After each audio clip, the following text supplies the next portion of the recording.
Welcome back to Aditya financial insight. FID activity में आपका स्वागत है। आज 18 फरवरी है तो डीआई देख सकते हैं 440 करोड़ का मोर बाई किया, वहीं एफआई ने भी 1154 करोड़ का मोर बाई किया। तो नेट इंस्टीट्यूशनल बायर पॉजिटिव रहा है, जिसमें कि आप देख सकते हैं लगभग 1500 करोड़ का। वहीं इंडेक्स की बात करते हैं तो निफ्टी बैंक 376 पॉइंट पॉजिटिव रहा, आईटी इंडेक्स 400 निगेटिव रहा और निफ्टी 50 93 पॉइंट पॉजिटिव रहा और सेंसेक्स 283 पॉइंट पॉजिटिव में रहा।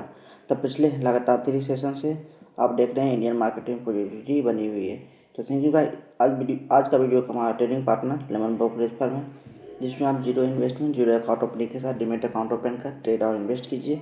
डीमेट अकाउंट ओपन करने के लिए हमारे चैनल के डिस्क्रिप्शन में लिंक दिया गया है, वहाँ से डाउनलोड कर आप ट्रेड और इन्वेस्ट करें। तो थैंक यू गाइस। चैनल को लाइक कीजिए, सब्सक्राइब कीजिए और बेल आइकन को दबाना ना भूलें।